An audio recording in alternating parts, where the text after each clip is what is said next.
பங்களாதேஷ் விக்டரியோட இந்த Asia cup 2025 ஆரம்பிச்சிருக்கிறாங்க. Actually Afghanistan பெரிய விக்டரியோட ஆரம்பித்ததுனால பங்களாதேஷ் இப்போ அடுத்த ரவுண்டு போகணும் அப்படின்னா இந்த குரூப் தான் குரூப் ஆஃப் டெத் ஆச்சு. அதனால் ஒவ்வொரு விக்டரியை தாண்டி ஒரு பெரிய ஒரு விக்டரி தேவைங்கிறத நம்ம வந்து ப்ரிவியூ ஷோவில் நம்ம பேசியிருந்தோம். ஆனால் இப்போது பங்களாதேஷ் ஜெயிச்சிருக்கிறாங்க. இந்த மேட்சை பற்றி ரிவ்யூ பண்ண போகிறோம்.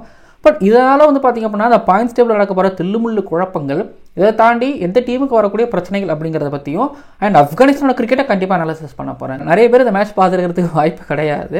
பட் அதை தாண்டி இந்த மேட்சில் ரிவ்யூ பார்க்குறீங்கன்னா உங்களுக்கு மிகப்பெரிய ஒரு சல்யூட்டு. ஆனால் அதை தாண்டி விகடன் டிஜிட்டல் அவார்ட்ஸ் 2025 நம்மள கிரிக்கானந்தாஸ் YouTube channel best sports channel அப்படிங்கிற கேட்டகரியில் அவார்டு வின் பண்ணியிருக்கிறோம். நம்ம ஜெயிச்சிருக்கிறோம். ஸோ இந்த சந்தோஷமான செய்தி உங்ககிட்ட சொல்கிறத ரொம்ப சந்தோஷப்படுறேன். கலைவாணர் அரங்கத்தில் சாயங்காலம் 4 மணிக்கு செப்டம்பர் 13 விகடன் டிஜிட்டல் அவார்டு 2025 இருக்குது. அங்கே விகடனோட தாத்தாவை கையில் வாங்கி அதுக்கப்புறம் என்ன ஏதுங்கிறதுலாம் உங்ககிட்ட நான் அப்புறம் பேசுகிறேன். பட் இப்போ நம்ம வீடியோக்குள்ளே போகலாம். ஓவருக்கு 6 பால் தான், ஆனால் நோ பால் போட்டால் 7 பால். ஐபிஎல் பப்பியா? ஜென்டில் லேடிஸ் அண்ட் ஜென்டில்மேன், இந்த ஏஷியா கப் 2025 ஏஷியன் ஃபேமிலியில் அபுதாபியில் நடந்து முடிஞ்ச match number 3 Bangladesh versus Hong Kong China மேட்சோட அனாலிசிஸ் அண்ட் ரிவ்யூ பார்க்க வந்திருக்கிறீங்க. ஓகே, ஏஷியா கப் சூடு பிடிக்கல அப்படிங்கிற ஒரு செய்தி நீங்கள் கேள்விப்பட முடியும். அதாவது இந்தியா வர்சஸ் பாகிஸ்தான் துபாய் மேட்ச்சுக்கு வந்து பார்த்திங்கன்னா டிக்கெட்ஸ் பெருசாக சேல் ஆகலைங்கிறது.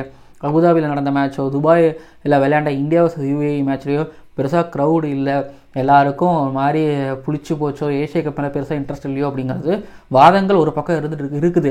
சரி, ஓகே, அது ஏன் எதனால் அப்படிங்கிறத பற்றி பேசுவோம். அது அடுத்தடுத்த வாரங்களில் நம்ம பேசுவோம். உங்கள்கிட்ட டைம் எடுத்துக்க மாட்டேன். இந்த விஷயத்தை ஏன் சொன்னேன் அப்படின்னா, ஆமாம், இது ஒரு மாதிரி பங்களாதேஷ் ஃபேன்ஸுக்கு சைட்லேருந்தோ இல்லை கிரிக்கெட் ஃபேன்ஸ் சைட்லேருந்தோ ஆமாப்பா சூப்பர் அப்படின்னாலும் மேட்ச்ப்பா, நல்ல மேட்ச்ப்பா, பார்க்கக்கூடிய மேட்ச்ப்பா அப்படிங்கிற மாதிரியும், அண்ட் ஹாங்காங் விளையாண்ட கிரிக்கெட்டுக்கு கொஞ்சம் அதை பார்க்கலாம்ப்பாங்கிற மாதிரி தான் இருந்துச்சு. போன மேட்ச்சில் எடுத்துக்கிட்டிங்க அப்படின்னா 94 ரன் வித்தியாசத்தில் ஆப்கானிஸ்தான்கிட்ட இதே அபுதாபியில் படுத்துட்டாங்க. யுஏஇ மாதிரி ஒரு 57லையோ இல்லை ஏதாவது டபுள் டிஜிட்லையோ ட்ரிபிள் டிஜிட் கூட தாண்டாமல் அவுட் ஆவாங்களோ அப்படிங்கிற எண்ணத்தோடு தானே நிறைய பேர் மேட்ச் பார்க்க ஆரம்பிச்சுருப்பாங்க. பட் ஆனால் நீங்கள் ஹாங்காங் அப்படி கிடையாது. நம்ம போன மேட்ச்சில் சொல்லியிருந்திருப்போம், இதே அபுதாபி பிச்சில் ஆப்கானிஸ்தானை வந்து ஒரு 15 ஓவர்ஸ் அவங்க நிறுத்தி வச்சுருந்தாங்க. அடுத்த 5 ஓவரில் தான் வந்து பார்த்திங்கன்னா இந்த கேட்ச் ட்ராப்ஸ் நடந்துச்சு. அப்புறம் ரன்ஸ் கொஞ்சம் லீக் பண்ணாங்க. அவங்களோட இன்எக்ஸ்பீரியன்ஸ் அந்த இடத்துல காமிச்சுது. பட் இந்த மேட்ச்சில் எடுத்துக்கிட்டிங்கன்னா அகைன் இந்த 15 ஓவருக்கு அப்புறம் தான், 15ன்னு சொல்ல முடியாது, அந்த 14 ஓவருக்கு அப்புறம் தான் வந்து பார்த்திங்கன்னா அகைன் இந்த மேட்சையும் கோட்டை விட்டாங்கன்னு நான் சொல்லுவேன். ஹாங்காங்கோட இன்எக்ஸ்பீரியன்ஸ், ஹாங்காங்கோட கிரிக்கெட்டோட குவாலிட்டி இங்கே தான் வெளிப்பட்டதுன்னு நான் சொல்லுவேன். அவங்கக்கிட்ட எந்த அளவுக்கு லேக் ஆஃப் இன்எக்ஸ்பீரியன்ஸ் இருக்குது அப்படிங்கிறதையும் வந்து நான் இங்கே பார்க்க முடிஞ்சது. ஃபர்ஸ்ட்டு வந்து பார்த்திங்க அப்படின்னா அபுதாபி பிச் ஸ்லோவாக இருக்குது. துபாயிலே கொஞ்சம் பவுன்ஸ் பார்த்தோம், பட் இங்கே அந்த பவுன்ஸ் இல்லவே இல்லை, ஸ்லோவாக இருக்குது. ஸோ பிச் கொஞ்சம் ஓவலாக இருக்குது. அப்படிங்கிறதுனால வந்து நிறையா பவுலர்ஸ் பொதுவாகவே மேலே போட மாட்டுறாங்க, ஷார்ட்டாக தான் நிறைய போடுறாங்க. மேலே போடுறதுக்கு கொஞ்சம் பயப்படுறாங்க. விரல விட்டு எண்ணிடலாம் இல்லைங்களா? விரல விட்டு பங்களாதேஷோட ஃபாஸ்ட் பவுலர்ஸ் எத்தனை பேர் மேலே போட்டாங்க, இந்த பக்கம் ஹாங்காங் சைனாவோட பவுலர்ஸ் எந்த அளவுக்கு எவ்வளோ மேலே போட்டாங்க அப்படிங்கிறது. ஸோ எனக்குமே இன்னைக்கு தோணிக்கிட்டே இருந்தது, பங்களாதேஷ் பவுலர்ஸ் அதாவது இன்னைக்கு பங்களாதேஷ் சைட்லேருந்து பார்த்தீங்கன்னா கிட்டத்தட்ட 52 டாட் பால்ஸ் இருந்துச்சு.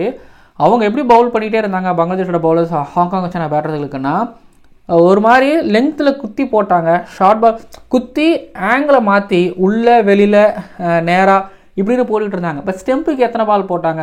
பாபர் ஹயாத் மட்டும் ஒரு போல்டானார், அந்த ஒரு பால் மட்டும் தஞ்சீம் வந்து ஸ்டெம்புக்குள்ள போட்டார். அதுக்கு மற்றபடி வந்து பார்த்தீங்கன்னா எனக்கு பெருசாக ஸ்டெம்புக்கு மற்றபடி ரொம்ப கம்மியாக எனக்கு ஸ்டெம்புக்கு போட்ட மாதிரி தெரியுது. இப்போ நீங்கள் ரிஷாத் எடுத்துக்கிட்டிங்கனாலும் சரி தான், ரிஷாதோட பால் எல்பிடபிள்யூ ஒன்று ஆச்சு, ரொம்ப கம்மியான பால்கள் தான். இப்போது ஹாங்காங் சைனா பேட்டர்ஸ் பொறுத்த வரைக்கும் ஒன்று தெரிஞ்சிச்சு, அவங்கக்கிட்ட ரிவர்ஸ் ஸ்வீப் பெருசாக இல்லாத மாதிரி இருந்துச்சு. அவங்கள பொறுத்த ஸ்டெப் அப் பண்ணி தான், இது வந்து யார் நிசகத் கான் எடுத்துக்கலாம், இல்லைன்னா நீங்கள் வந்து எஸ்பின் பர்டாஸா எடுத்துக்கலாம். ஸ்பின்னரை வந்து அவங்க எப்படின்னா டிஃபென்ஸ்லாம் இல்லை, ஸ்டெப் அப் பண்ணி ஆடுறாங்க. ஸ்டெப் அப் பண்ணி தான் அவங்கக்கிட்ட ட்ரைவோ திரும்ப ரிப்பீட் பண்ணுற அவங்ககிட்ட பெருசாக ஷாட்ஸ் இல்லை. ஏன்னா அவங்களுக்கு கிரிக்கெட் இவ்வளோ தான் இருக்குங்கிறது தெரியும் போது, ஸோ அவங்க டபுள் டிஜிட்டில் ஆப்கானிஸ்தான் ஆல் அவுட் பண்ணியிருக்காங்க. அப்படிங்கும்போது இன்னும் கொஞ்சம் ஒர்க் பண்ணி வந்துருக்கலாமா பங்களாதேஷ். ஏன்னா நெட் ரன் ரேட் அவங்களுக்கு பிரச்சனை தேவைப்படுது, அடுத்த ரவுண்டுக்கு போகணுங்கும் போது 52 டாட் பால்ஸ் பவுல் பண்ணியிருக்கிறாங்க. தேவையில்லாமல் 9 ஓவர் 8 ஓவர் கிட்டத்தட்ட அவங்க பவுலிங் பண்ணியிருந்துருக்கிறாங்க. இந்த 8 ஓவர் 9 ஓவரை கட் பண்ணிவிட்டு அட்லீஸ்ட் 2 ஓவர் எக்ஸ்ட்ரா, அதாவது 8 ஓவர் போடாமல் 2 ஓவர் எக்ஸ்ட்ரா போட்டுருந்தா பரவாயில்ல. ஒரு 13 ஓவரில் வந்து எப்படி ஆப்கானிஸ்தான் முடிச்சாங்களோ அதே போல் ஹாங்காங் சைனா பேட்டர்ஸில் முடிச்சிருக்கணுங்கிறத நான் சொல்கிறேன். ஏன்னா அவங்களும் அவ்வளோ கஷ்டப்பட்டாங்க, அவங்களுக்கு சரியாக பேட்டில் படவும் இல்லை, மேலே வந்தாங்க கீழே வந்தாங்க, அதை தான் பண்ணிக்கிட்டே இருந்தாங்க. ஸ்டெப் அப் பண்ணி ஃபாஸ்ட் பாலர்ஸை வந்து ஸ்டெப் அப் பண்ணி ஊரில் எப்படி ஆடுவாங்க. ஸோ அந்த மாதிரி வந்து பார்த்திங்க அப்படின்னா ஆடினாங்க. அந்த மாதிரி தான் வந்து ஆட வந்தாங்க. பட் ஆனால் பங்களாதேஷோட பவுலர் அவங்களுக்கு வந்து குத்தி ஏற்றி வெளில உள்ள ஸோ அந்த மாதிரி தான் பவுல் பண்ணிக்கிட்டே இருந்தாங்க. நான் அகைன் ரிப்பீட் பண்ணுறேன், பங்களாதேஷ் வந்து இன்கேஸ் அவங்க அடுத்த ரவுண்டு போகலை அப்படின்னா அதுக்கு காரணம் இன்றைக்கி அவங்க பவுல் பண்ண பவுலர்ஸோட அந்த லைனல் லெங்க் தான். அதாவது இது வேற ஒரு டீமாக இருந்ததுன்னா மேபி ஸ்கோர் கார்டு வேறையாக இருந்திருக்கும். ஆமாம், 143 ஹாங்காங் அடிக்கிறாங்க அப்படின்னா வேறு நல்ல கிரிக்கெட் ஆடக்கூடிய ஒரு நல்ல கிரிக்கெட் நல்ல கேம் அவேர்னஸ் இருக்கக்கூடியவங்க கேம் தெரிஞ்சவங்களாம் இருந்தாங்கன்னா இது டெஃபினட்டாக 190க்கு மேலே எடுத்துகிட்டு போயிருந்திருப்பாங்க. இது ஆப்கானிஸ்தான் இருந்தாலே ஒரு பெரிய ஒரு ஸ்கோருக்கு எடுத்துகிட்டு போயிருந்திருப்பாங்க. இவ்வளோ கஷ்டப்பட்டுருக்க மாட்டாங்க, கஷ்டப்படுத்திருப்பாங்க. இது ஒரு பக்கம் அப்படின்னா இன்னொரு பக்கம் ஹாங்காங் சைனாவோட பவுலிங்கு ப்ராப்பர் ஒரு ப்ரொஃபஷனல் பவுலிங் கிடையாது. ஓகேங்களா, அவங்களுக்கு ஒரு பவுலிங் தெரியும், அவங்களுக்கு ஒரு கேம் தெரியும். ஸோ ஆக்சுவலி அதை தான் இன்றைக்கி வெளிப்படுத்தினாங்க. ஒரு பக்கத்தில் வந்து பார்த்திங்க அப்படின்னா சுக்லாவோட பவுலிங் ஃபீல்டர்ஸ் அப் டு அதாவது ஸ்டெம்புக்கு பக்கத்தில் நிப்பாட்டி வச்சுட்டு குத்தி பவுன்ஸ் போட்டார் 4 அப் டு நீக்க வச்சு திரும்ப மேலே ஒன்று போட்டார் ஃபைன் லெக்கில் 4. ஸோ போன மேட்ச் எடுத்துக்கிட்டிங்கன்னா சுக்லா ஓவரோட அடி விழுந்தது, விக்கெட் விழுந்தது. பட் சுக்லாவோட ஓவர் தான் அங்கே பிரச்சனையே. சுக்லாவோட பவுலிங் பிரச்சனைனா ரன்னு கொடுக்குறாருல, அவரோட டாக்டிக்கல் அவரோட கேம் அவேர்னஸ் அதுதான் பிரச்சனையே. இப்போ எஸ்மின் மொர்டாஸா கேப்டனாக இருக்காரு, எக்ஸ்பீரியன்ஸ்டு ஸ்பின்னர்னு சொல்கிறோம். ஆனால் ஃபீல்டர்ஸை உள்ள பாயிண்டில் வச்சுட்டு வெளில அவுட் சைட் ஆஃப் பால் போட்டுகிட்டே இருந்தால் லிட்டன் டாஸ்கில் என்னென்னு சொல்லுங்கள். ரிவர்ஸ் ஸ்வீப் திரும்பி அடிக்கிறாரு, நான் அதை பெருசாக ஓகே அது ஒன்றும் பண்ண முடியாது. ஆனால் ஃபீல்டரை உள்ளே வச்சுட்டு அவுட் சைட் ஆஃப் போட்டால் என்ன கதை என்ன அப்படின்னு எனக்கு தோணுச்சு. ஏன்னா ஆல்ரெடி சுக்லா கொடுத்துட்டாரு ரன்னு. திரும்ப இதுக்கப்புறம் எஸ்மின் மொர்டாஸா வந்து ஸ்டெம் டு ஸ்டெம் போட்டு அவரை கொஞ்சம் கலைச்சிருக்கணும். ஆனால் அதை பண்ணலை. அப்படிங்கும்போது தெரியுது எந்த நேரத்தில் எந்த பாலை எப்போ யாருக்கு எப்படி போடணுங்கிறது அவங்களுக்கு இந்த லேக் ஆஃப் எக்ஸ்பீரியன்ஸ் இருக்குது அப்படிங்கிறது தெரியுது. இன்கேஸ் இது மேபி வேறு ஏதாவது ஒரு அசோசியேட் நேஷன்ஸ்னால் பாயிண்டில் மேபி கட்டை அடி போய் கேட்ச் எடுத்து வந்துருக்கலாம். பட் ஒரு ஹெரிடோ எல்டன் தாஸ் மாதிரி மிர்பூரில், டாக்காவில், ஷைல்ஹெட்டில், சட்டகுராமில் ஆனால் அவர் மாதிரி கிரிக்கெட்டர்ஸுகளுக்கான் ப்ளஸ் அங்கே யோசிச்சு பாருங்கள், உங்களுக்கு பங்களாதேஷில் இல்லாத ஸ்பின்னர்ஸ் அவங்களாம் உரிச்சு கொடுத்துருவாங்க. டீம்லேயே மெஹதி ஹசன் மிராஸ், தைஜுல் இஸ்லாம் மாதிரியான ஸ்பின்னர்ஸ்லாம் வச்சுருக்காங்க. இப்போ டீம்லேயே ரிஷாத் இருக்கார், மஹடி ஹசன் இருக்கார். இவங்கெல்லாம் இருக்கும்போது ஷகீப் ப்ளஸ்லாம் ஆடி இருக்காங்கும்போது இவங்களாம் ஏமாத்துற அந்த ஸ்பின்னர்ஸ்லாம் ஆடிடலாம். ஆனால் என்னென்னா லிட்டன் தாஸும் ஹெரிடோயும் லிட்டன் தாஸ் இவ்வளோ பொறுமையாக விளையாண்டுலாம் இதுக்கு முன்னாடி பார்த்துருக்கேன். குயிக்காகவும் ஆடுவார், இப்போ கொஞ்சம் மெச்சூர்டாக ஆடுறதையும் பார்க்க முடியுது. ஆனால் லிட்டன் தாஸ் நீங்கள் பொறுமையாக ஆடுறாரு, ஹெரிடோயும் 1-2 கட் பண்ணுறாங்க அப்படின்னா ஸோ அவங்கக்கிட்ட அது ஃபீல்டிங் குவாலிட்டியாக சில இடங்களில் நல்லா இருந்துச்சு. சில இடங்களில் ஹாங்காங் சைனாவோட ஒரு பவுலிங்கோ பேட்டிங்கோ ஃபீல்டிங் இருந்துச்சு. அதாவது ஒரு 100% இருக்க வேண்டிய இடத்துல வந்து ஒரு 5% 20% இருந்துச்சு. பட் அது மட்டும் பத்தாது ஒரு டீமை ஜெயிக்கணும் அப்படின்னா. நான் சொல்கிறேன்லங்க, இன்கன்சிஸ்டன்ட் பவுலிங் லைனப், ஃபீல்ட் செட்டுக்கு ஏற்ற மாதிரியான பவுலிங் இல்லை. ஸோ இப்படி நிறைய இருந்துச்சு. ஹாங்காங் இதை வச்சுலாம் ஜெயிக்க முடியாது. இப்போ அடுத்தது ஹாங்காங் வந்து இப்போ ஸ்ரீலங்கா கூட ஃபேஸ் பண்ணுவாங்க. ஸ்ரீலங்காவில் டுமால்னு இப்போ 10 சங்கா இருக்கார், சரித்த சலங்கா ஒரு பக்கம், குசல் மெண்டிஸும் நல்லா ஆடுவார், குசல் பெரேரா ஒரு பக்கம் இருக்காங்க. இப்படி நிறைய பேர் இருக்கு. அதாவது அடித்து துவம்சம் பண்ணக்கூடிய பேட்டர்ஸ் இருக்கக்கூடிய இடத்துல கண்டிப்பாக என்ன பண்ண போகிறாங்க ஹாங்காங் சைனா அப்படிங்கிறது பார்ப்போம், பொறுத்திருந்து பார்க்கலாம். பட் ஆனால் இப்படிலாம் போட்டாங்கன்னா தாறுமாறாக அடிச்சிடுவாங்க. அபுதாபி விக்கெட் கொஞ்சம் ஸ்லோவாக இருந்ததுனால வந்து ஹாங்காங் சைனாவோட பவுலர்ஸ் ஓகே. ஓவரால் இந்த மேட்ச் ரிவ்யூ இதுதாங்க. பங்களாதேஷ் என்னை பொறுத்த வரைக்கும் ஒரு 30-40 பால் எக்ஸ்ட்ராவாக போட்டாங்க. இன்னொரு பக்கம் பேட்டிங்லேயுமே எனக்கு கொஞ்சம் பிளான் புரியலை. என்ன ட்ரை பண்ணாங்க, எங்கேயும் ஊடுருணுமோ போலையோ அப்படி ஏதாவது பண்ணாங்களான்னு எனக்கு தெரில. அவசரப்பட்டு அவுட் ஆயிட வேணாம், இல்லை இந்த ஸ்கோருக்கு அவசரப்பட்டு அவுட் ஆனால பட்டுச்சுன்னு வச்சுங்களேன் எடுத்துகிட்டு போயிடலாம். ஏன்னா பின்னாடி உங்களுக்கு பேட்டிங் டெயில் நிறைய இருக்குங்கும் போது ஆடி வந்துருக்கலாம். ஸோ அதான் சொல்லுவேன், 6-7 ஓவர் எக்ஸ்ட்ரா பவுல் பண்ணிட்டாங்க. பேட்டிங்லேயும் வந்து பார்த்திங்க அப்படின்னா ஒரு 4-5 ஓவர் எக்ஸ்ட்ரா பிடிச்சிட்டாங்க. ஸோ நெட் ரன் ரேட் வந்து பார்த்திங்கன்னா இப்போதைக்கு பங்களாதேஷுக்கு 2 பாயிண்ட் வருது. பட் நெட் ரன் ரேட் வந்து பார்த்திங்க அப்படின்னா 1.001.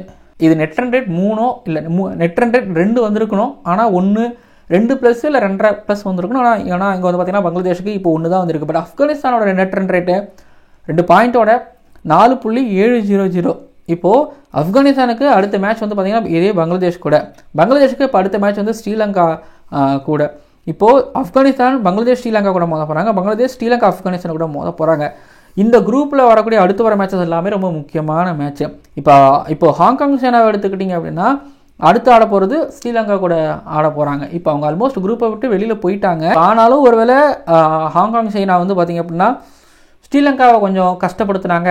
அதாங்க ஒவ்வொரு மேட்சும் ரொம்ப முக்கியம். இப்போது பங்களாதேஷ் வந்து அடுத்து ஸ்ரீலங்கா கூட தோத்துட்டாங்கன்னா, ஸ்ரீலங்கா அடுத்து வர மேட்ச்சில் ஏதாவது ஒன்று தோத்தாங்கன்னா, ஆப்கானிஸ்தான் ஏதாவது ஒரு மேட்ச்சில் வந்து தோத்தாங்க அப்படின்னா இப்போ எல்லாரும் வந்து பார்த்திங்கன்னா 4 பாயிண்டில் வந்து நிற்கும் போது நெட் ரன் ரேட் யாருக்கு என்ன இருக்குங்கிறத பார்ப்பாங்க. பட் இதில் ஆப்கானிஸ்தான் நல்லா யூட்டிலைஸ் பண்ணிக்கிட்டாங்க.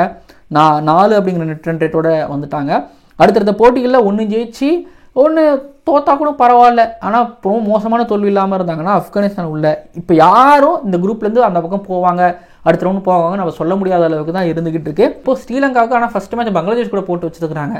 இப்போ பாருங்களேன், ஆப்கானிஸ்தான் பங்களாதேஷுக்கு ஹாங்காங் சைனா கூட போட்டு இப்போ ஸ்ரீலங்காவுக்கு ஆனால் அவங்களுக்கு இந்த ஜிம்பாப்வே மேட்ச் இருந்ததுனால இந்த ஒரு கேப் அவங்களுக்கு தேவைப்படுது. ஆனால் ஃபர்ஸ்ட் மேட்ச் பங்களாதேஷ் கூட, ஃபர்ஸ்ட் மேட்சாக பங்களாதேஷ் கூட இன்கேஸ் ஒரு ஸ்ரீலங்காவில் தோத்துட்டாங்க அப்படின்னா பங்களாதேஷ் ஜெயிச்சாலும் ஸ்ரீலங்காவுக்கும் அடுத்தடுத்த மேட்ச்சில் வின் பண்ணால் வாய்ப்பு இருக்குது.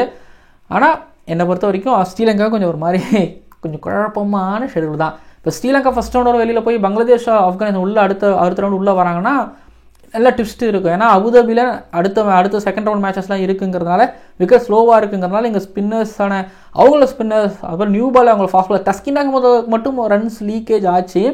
மற்றபடி அவங்களோட பவுலர்ஸ்லாம் ஓகே ரொம்ப டீசெண்டாக பவுல் பண்ணாங்க, எஸ்பெஷலி ஸ்பின்னர்ஸ் நல்லா பவுல் பண்ணாங்க. ஸோ பார்ப்போம். பட் இதுதான் இந்த மேட்சோட ரிவ்யூ, இதுதான் இந்த குரூப்போட நிலவரம் கலவரம். என்ன நடக்க போகுதுன்னு பொறுத்திருந்து பார்க்கலாம். Player of the match award வந்து லிட்டன் தாஸ்க்கு கொடுத்துருந்தாங்க. இந்த மேட்ச்சில் வந்து நீங்கள் யாருக்கு கொடுப்பீங்க? ரிஷாத்கா இல்லை ஃபாஸ்ட் பாலர் தன்சீம்கா, யாருக்கு கொடுப்பீங்க சொல்லுங்கள். ஆனால் அவர் மெய்டெல்லாம் போட்டார், விக்கெட்லாம் ஒன்று எடுத்தார். மேபி ஃபாஸ்ட் பாலருக்கு கொடுத்துருந்துருக்கலாம், ஆனால் லிட்டன் தாஸ் கொடுத்துருக்காங்க ஒரு சேஸ் பண்ணதுனால. பட் ஃபிங்கர் கிராஸ் இந்த இடத்துல என்ன முடிவு எடுக்க சொன்னீங்கன்னா இப்போ ஃபாஸ்ட் பாலருக்கு கொடுத்துட்டு போயிடுவேன். நான் ஃபாஸ்ட் பாலருக்கு கொடுத்துட்டு போயிடுவேன். ஏன்னா இந்த போராட்டத்தில் அவர் ஒரு மாதிரி நல்லா பண்ணியிருக்கிறாருங்கிறதுனால. ஆனால் இன்னொன்று ஹாங்காங் சைனாவோட பேட்டர்ஸோட ஸ்ட்ரைட்டில் 6 அடிக்கிறதெல்லாம் பார்த்தேன், அதெல்லாம் நல்லா இருந்துச்சு. ஆனால் 94க்கு ஃபர்ஸ்ட் இன்னிங்ஸ் நம்ம முடிக்கிறோம். ஆனால் இந்த மேட்ச்சில் வந்து பார்த்திங்க அப்படின்னா ஒரு 143 அடிக்கிறோம். இம்ப்ரூவ்மெண்ட் பார்க்குறோம், ஆல் அவுட் ஆகலை, இம்ப்ரூவ்மெண்ட். ஆனால் இதுவே வேற ஒரு டீமாக இருந்தால் இத்தனை நேரம் அந்த இதுதான் சொல்கிறேங்க, ஆப்கானிஸ்தான் இருந்தாங்க அந்த கடைசி 5 ஓவரில் அந்த 25-21 அந்த இன்டென்ட் இருந்தில்ல, அந்த இன்டென்ட்னாலே அவங்களுக்கு அந்த 25-24 ரன்ஸ் ஓவர் கிடச்சிச்சு. பட் இந்த இடத்துல தான் இவங்களுக்கு மிஸ் ஆகுது, அதான் மிஸ் ஆகுது, எல்லாமே மிஸ் ஆகுது. Intend, approach, game awareness, game knowledge miss ஆகுது. ஸோ ஓகே, ஹாங்காங் சைனா இப்போது வெளியேறிட்டாங்க. இப்போ அடுத்து ஸ்ரீலங்கா கூட ஆடுறாங்க, நல்ல கிரிக்கெட் அங்கே ஆடி இப்போ ஏதாவது பேர் வாங்கிட்டு போவாங்களான்னு பொறுத்திருந்து பார்க்கலாம். இந்த வீடியோ நிறைவடைகிறது. இந்த வீடியோ உங்களுக்கு பிடிச்சிருக்குன்னு நான் நம்புகிறேன். அடுத்த வீடியோக்களை உங்களை நான் சந்திக்கிறேன். பட் எனக்கு இந்த மேட்ச் திருப்திகரமாக இருந்துச்சுப்பா. யாருக்கு என்ன வேணும்னு சொல்லிக்கோங்க. ஓவருக்கு 6 பால் தான், ஆனால் நோ பால் போட்டால் 7 பால். ஐபிஎல் பப்பியா?